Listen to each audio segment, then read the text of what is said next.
श्री राधे राधे। भक्तों, एकांत में रहने वाले महान तपस्यारत, भक्तिरत, साधनारत ज्ञानी को, भक्त को, संत को जो आनंद मिलता है वो सामान्य पुरुष के समझ के बाहर है। मनुष्य तो अपने को सामाजिक प्राणी समझता है ना, इसलिए समाज के बिना वो नहीं रह सकता है। किंतु एकांत प्रिय भजनानंदी तपस्यारत संत लोग जो हैं उनको भगवान का आनंद मिलता है एकांत में, इसलिए उनको जन समुदाय के बीच में मन नहीं लगता है। गीता जी के 13वें अध्याय में प्रभु ने कहा, अरतिर जन संसदी, जन समुदाय में अरति हो जाती है। अरति अर्थात उपरामता हो जाती है। भीड़ में रहना साधना परायण भक्त को अच्छा नहीं लगता है। तपोवनी माता के साथ भी ऐसा ही हो गया था। उनको हिमालय पर कहीं एकांत में जा करके रहना ही अच्छा लग रहा था,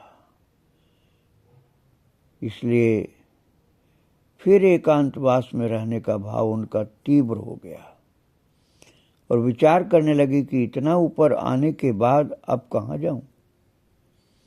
गंगोत्री रहते हुए गोमुख की यात्रा होती रही। चीड़वासा और भोजवासा में भी विश्राम हुआ। वहां की तरंगें उद्वेलित करने लगी मन को। अब संकल्प प्रबल हुआ ऊपर जाने का, गंगोत्री से गोमुख की ओर। गोमुख पृथ्वी पर गंगा का उद्गम है। भक्तों, जो दर्शन करता हो उसको पता कितना अच्छा लगता, आनंद है वहाँ। बिल्कुल एकांत स्थान है। हाँ, भले लोग जाने लगे हों, नहीं तो कोई मिलता नहीं था वहाँ। मैंने भी दर्शन किया गंगा दशहरा के दिन, किंतु मेरे अलावा दूसरा कोई था ही नहीं वहाँ। अद्भुत दृश्य।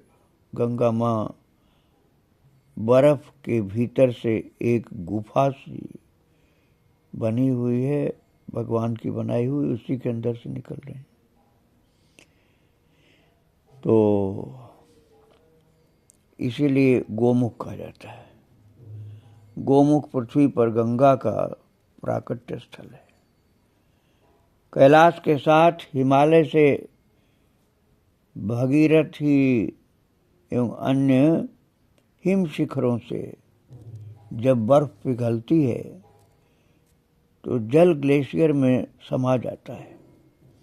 अंदर ही अंदर एक लंबी यात्रा करते हुए ये पवित्र जलधारा गोमुख से बाहर निकलती दिखाई देती है और गंगोत्री ऋषिकेश के बाद हरिद्वार में अपना विशाल स्वरूप ग्रहण करके 4000 किलोमीटर की यात्रा करके गंगा सागर में समा जाती है। पहले गंगोत्री से गोमुख की जलधारा निकलती थी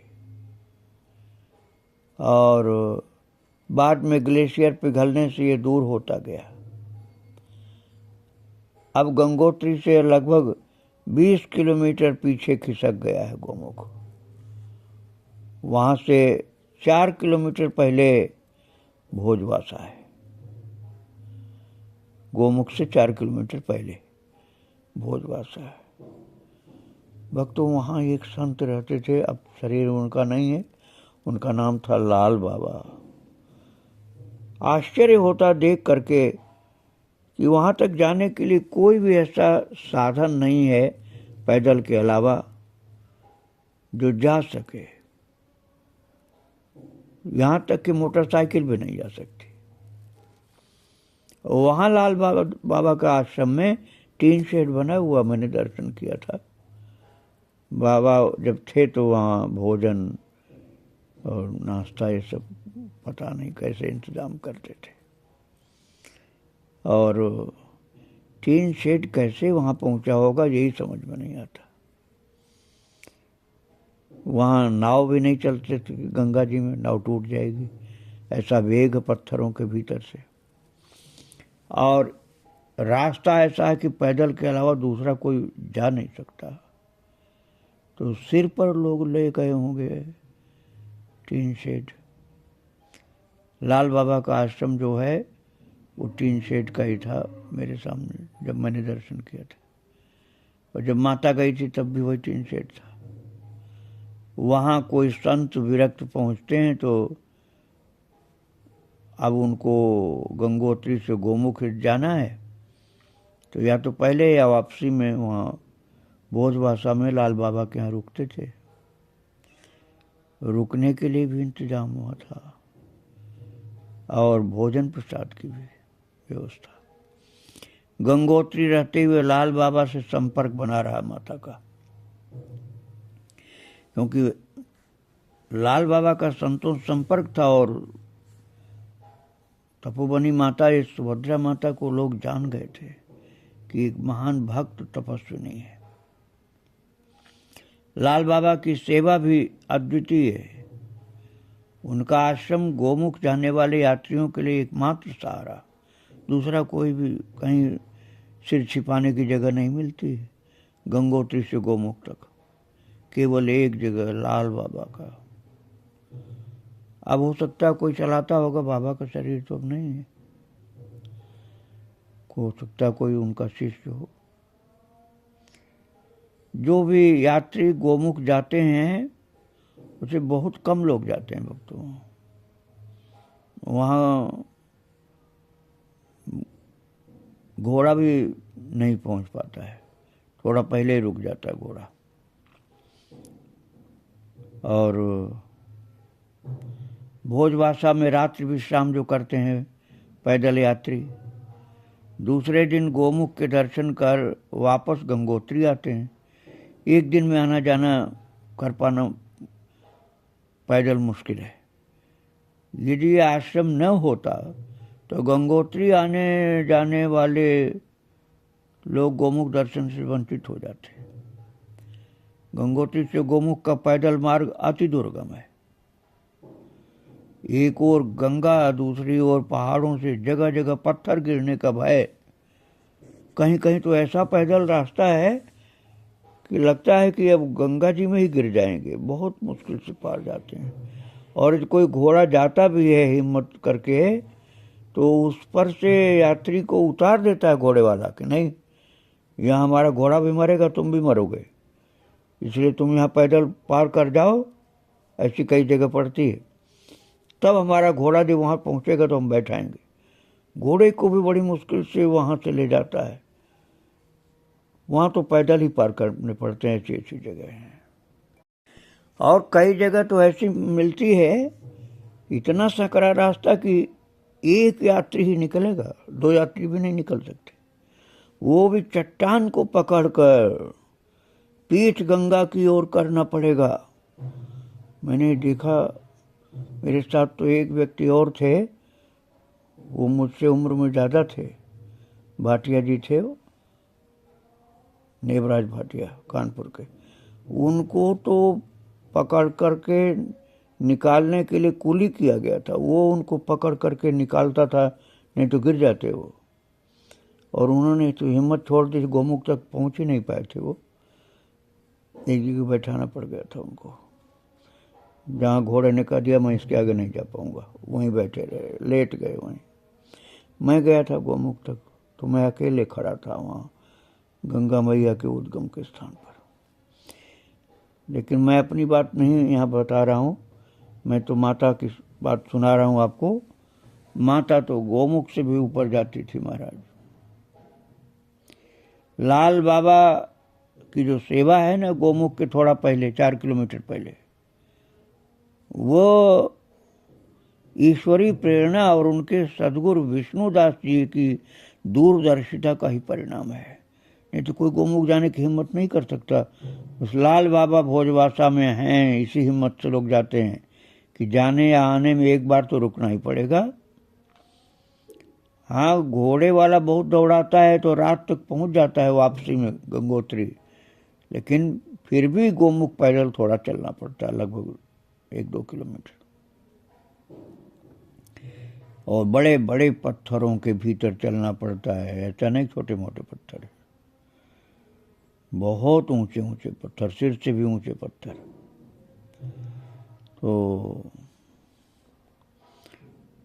और मेरा तो ख्याल है भोजबासा में अब भी बाबा की सेवा चलती होगी। वहाँ पहुँचने वाले ही बहुत कम होते हैं भक्तों। वर्षों पहले लाल बाबा गंगोत्री आए, आश्रमों में रहे। उनके भोजन की खुराक इतनी ज़्यादा थी कि अन्न क्षेत्र से उनकी भूख नहीं मिटती थी।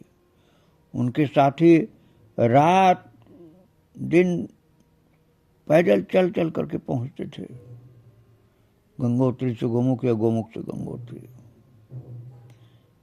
और जो बाबा के साथी संत लोग थे वो भरपेट भोजन न मिलने से बाबा के भजन में भी बाधा पड़ती थी। देख करके लोग कहते थे बाबा कुछ उपाय करो। एक दिन वो ये सोचकर गोमुख की तरफ निकल पड़े कि उनकी भूख भजन में बाधक है, तो भोजन का ही त्याग कर देते हैं। अब गंगा मैया के सहारे बाबा भोजन भी छोड़ चुके थे महाराज। रास्ता बहुत दुर्गम था, रात्रि विश्राम के लिए कुटिया आदि कहीं नहीं थी। शाम होते ही ठंड अपार होती थी, बर्फ वाली ठंड। उससे परेशान, कोई सहारा नहीं दिखा।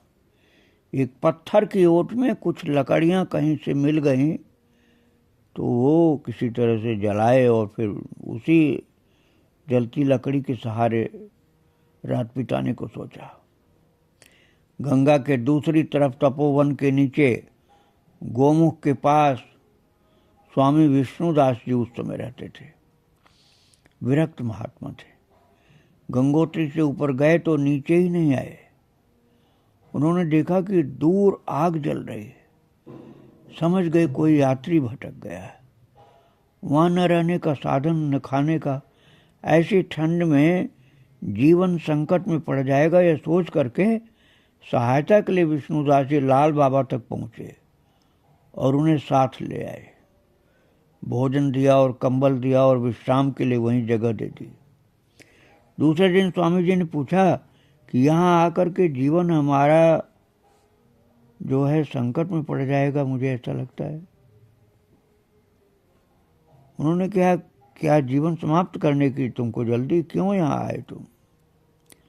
लाल बाबा ने रोते हुए अपनी बीती बताई कि अन्न क्षेत्र की भिक्षा से पेट नहीं भरता, तो मैं तो गंगा मैया के सहारे चल पड़ा था। कोई आश्रम नहीं मिला जो भरपेट भोजन दे सके, क्योंकि बाबा की खुराक ज़्यादा थी लाल बाबा की। लाल बाबा ने कहा कि विष्णुदास जी महाराज जी से कि कहीं भरपेट भोजन जो मुझे मिल भी जाता है तो उपहास का पात्र बन जाता हूँ कि इतना ज़्यादा भोजन करते हैं। ये करते हुए लाल बाबा ने विष्णुदास जी के चरण पकड़ लिए और निवेदन किया कि कोई मार्ग बताएं। स्वामी जी ने लाल बाबा को उठाया और कहा कि अभी तुम्हें अपने पेट की चिंता है, लेकिन तुम भविष्य में लाखों लोगों का पेट भरोगे। लाल बाबा वहीं रह करके स्वामी जी की सेवा में लग गए। उन्होंने वहीं दीक्षा लेकर स्वामी जी को अपना गुरु बना लिया। उन दिनों जो साधक गोमुख या तपोवन जाते थे, वे महाराज आजकल जाने वाले मार्ग की जगह गंगोत्री के उस पार से गंगा किनारे होकर जाते थे। वहाँ विष्णुदास जी के जो कुटिया विष्णुदास जी की थी वो रास्ते में पड़ती थी। वे एक विशाल पत्थर के नीचे बनी गुफा में रहते थे। एक दिन विष्णुदास जी ने लाल बाबा से कहा कि अब तुम गंगा के उस पार जाकर अपनी कुटिया बना लो, वहीं रह करके सेवा और साधना करना। लाल बाबा को कुछ समझ नहीं आया। सोचने लगे कि गर्मियों में आने जाने वाले यात्री यहीं से गोमुख जाते हैं, एक ही रास्ता है, गंगा के उस पार अकेले रहना कैसे संभव होगा? जब वहाँ से रास्ता ही नहीं है तो सेवा किसकी करेंगे। लेकिन गुरु की आज्ञा थी तो जा करके अपने रहने का बंदोबस्त किसी तरह से वहाँ कर लिया। होली के बाद स्वामी जी ने गंगोत्री से राशन मंगा करके लाल बाबा के पास भिजवा दिया और सारी व्यवस्था करवा दी। भक्तों, लाल बाबा ने सोचा कि मुझे भूख ज़्यादा लगती है, इसलिए स्वामी जी ने इतना सारा राशन भेज दिया। तपोनिष्ठ विरक्त संत दूरदर्शी होते हैं। भूत और भविष्य उनके सामने वर्तमान बनकर आ जाते हैं। उन्हें ईश्वरीय प्रेरणा हुई और उन्होंने लाल बाबा को पहले ही भेज दिया, जिससे व्यवस्था बना लें और यात्रियों को सहारा मिल सके। उस साल जैसे ही पट खुले तो देखा कि गोमुख जाने वाले यात्रियों का मार्ग बदल गया। स्वामी जी की तरफ वाला मार्ग बंद कर दिया गया और गंगा मंदिर की तरफ वाला मार्ग, जो वर्तमान मार्ग है, वो रास्ता खोला गया। पट खुलने के पहले ही प्रशासन ने पगडंडी जैसा रास्ता बनाया। जब इस रास्ते से यात्री आने लगे तब लाल बाबा को सारी कहानी समझ में आई। वहीं बैठ करके वो आने वाले यात्रियों के विश्राम और भोजन की व्यवस्था करने लगे। आप ये मत समझना भक्तों कि वहाँ बड़े यात्रियों की भीड़ लग जाती है, नहीं। बहुत मुश्किल से दिन में 2, 4, 5 लोग मिलते हैं, लेकिन उनके लिए संकट रहता है कहाँ रुके क्या खाएं। इतना दुर्गम रास्ता और कोई मिलता नहीं रास्ते। उस समय बहुत ही कम यात्री गोमुख की ओर जाते थे। 2, 4 यात्री से ज़्यादा दिन भर में नहीं मिल पाते थे। बर्फ और दुर्गम रास्ता आने वालों के लिए मुश्किल भरा होता था, इसलिए गंगोत्री से यात्री वापस लौट जाते थे। और मैंने भी किसी को भेजा भक्तों, तो कई बार ऐसा हुआ कि गंगोत्री के आगे जाने के लिए रास्ता ही नहीं मिला या पुलिस वालों ने रोक दिया कि उधर अब रास्ता नहीं, कोई नहीं जाता है। तो धीरे धीरे लाल बाबा की कुटिया ने थोड़ा विस्तार लिया और आश्रम जैसा बनाया। वही 3 शेड का है आश्रम, मतलब आप बहुत बड़ा आश्रम मत समझ लेना, एक 3 शेड है बस। उस समय आसपास जब बहुत तेज गर्मी, जिसको आप मानते हैं मई जून, उस समय कुछ मिट्टी में आलू की खेती कहीं कहीं हो जाती थी। अब तो भक्तों यात्री पहुंचने लग गए हैं। लाल बाबा के यहाँ प्रसाद मिल जाता है और ठहरने को मिल जाता है। तो दूसरे दिन गोमुख के दर्शन करके लोग लौट जाते। वो उनके गुरु की भविष्यवाणी सच साबित हुई। जो गुरुदेव लाल बाबा के थे ना, विष्णुदास जी, वो जिस रास्ते पर थे वो रास्ता बंद हो गया। और बाबा ने, विष्णुदास जी बाबा ने जहाँ भेजा था लाल बाबा को, वहाँ कोई रास्ता ही नहीं था। लेकिन अगले दिन रास्ता चालू हो गया, अगले साल। और उनके लिए जो उनके गुरुदेव ने व्यवस्था की भोजन की, गंगोत्री से मंगवा के, गंगोत्री से आना जाना मुश्किल है। पता नहीं सिर पर कैसे लाद करके पहाड़ी लोग लाए होंगे प्रसाद का सामान। और हमारे लाल बाबा की सेवा पूरे हिमालय पर प्रसिद्ध हो गई, क्योंकि उस जगह किसी को प्रसाद के मिलने की संभावना ही नहीं जहाँ वो प्रसाद पवाते हैं। जहाँ तक मुझे याद है, मैंने भी प्रसाद वहाँ पाया था। रात में तो नहीं रुके थे, क्योंकि घोड़ा से कुछ दूर मैं भी गया था, उसके बाद पैदल भी गया था। तो रात को लौट आए थे हम लोग। लेकिन माता को तो रुकना था। वो दर्शन इन्होंने किया लाल बाबा की सेवा का। और अब माता बताती हैं कि लाल बाबा के गुरु भाई स्वामी रामानंद के सानिध्य में अब भी वो व्यवस्था उसी तरह चल रही है।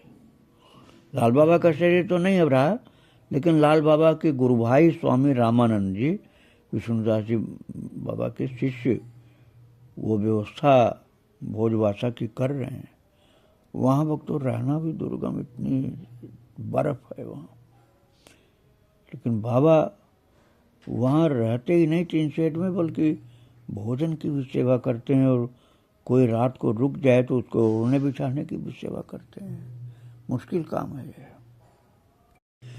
भक्तों, माता कहती हैं कि एक दिन हमने भी गंगोत्री में गंगा माँ को प्रणाम करके ऊपर की ओर की राह पकड़ ली, और सुना है कि जितना ऊपर जाएं उतना ही नीचे का संसार छूटता जाता है।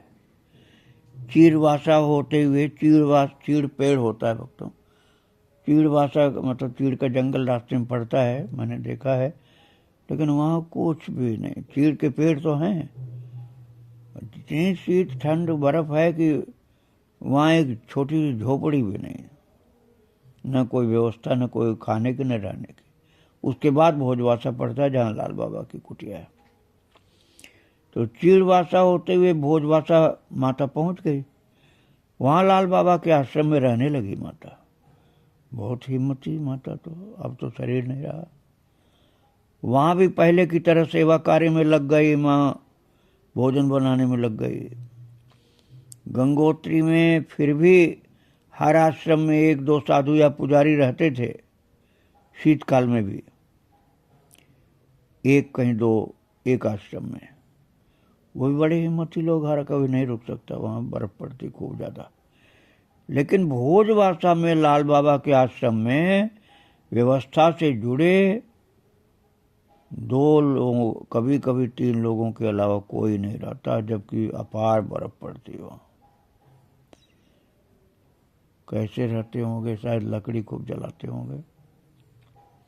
लकड़ी मंगाना भी कठिन काम हुआ। तो वहाँ तो भोजपत्र का पेड़ है, वही भोजपत्र का पेड़ भी जला देते हैं ज़रूरत पड़ने पर।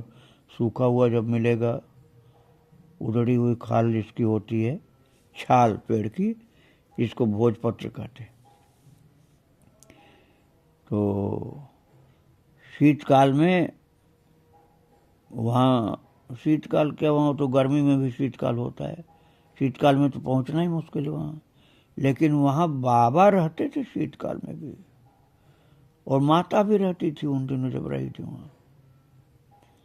एकांतवास आत्मनिरीक्षण के लिए बहुत अनुकूल माता को लगा, जबकि वहाँ शरीर भी बर्फ में रहने का अभ्यस्त हो गया माता का। वैसे बर्फ में रहना साधारण बात नहीं है। अमेरिका की बात दूसरी, वहाँ तो इंतजाम रहता है घरों के अंदर गर्म करने का।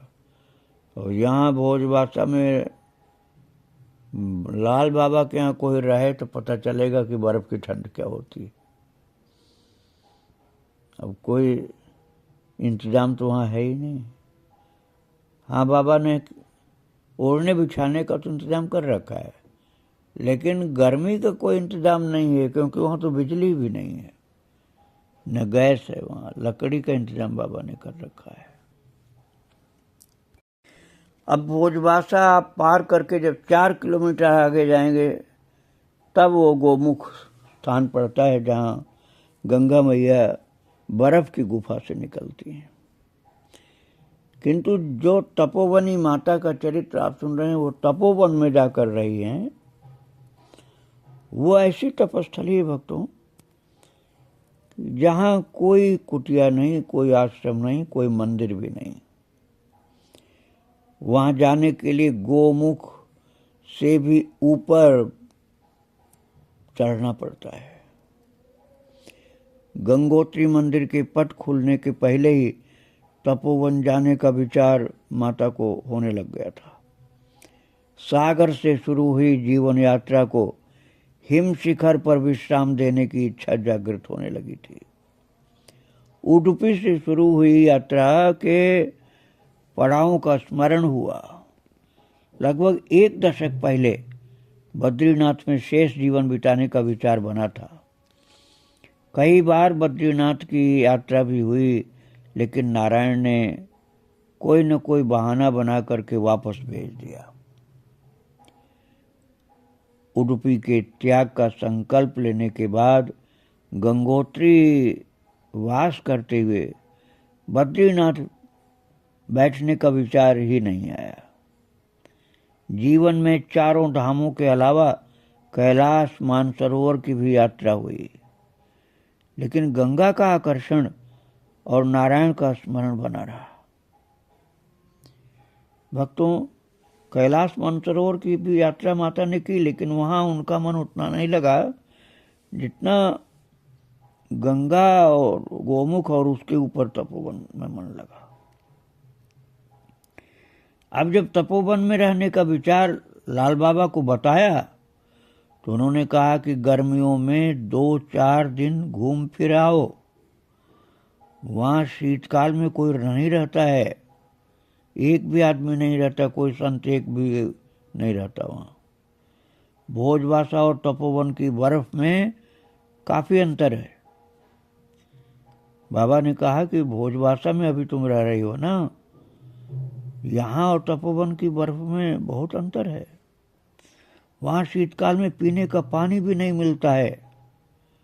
लेकिन जब उन्हें माता की इच्छा की दृढ़ता का पता चला तो उन्होंने ये सोच करके राशन की व्यवस्था कर दी कि कुछ दिनों में वहाँ की आबो हवा खुद ही वापस भेज देगी आपको, वहाँ रहना असंभव है।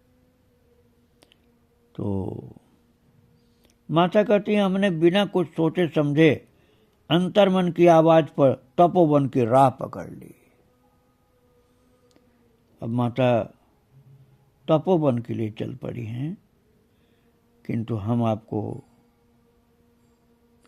अपने इस चरितावली में माता को तपोवन कल पहुंचाएंगे। आज उनको प्रणाम करके यहीं विराम दिया जा रहा है। श्री राधे राधे, जय श्री राधे।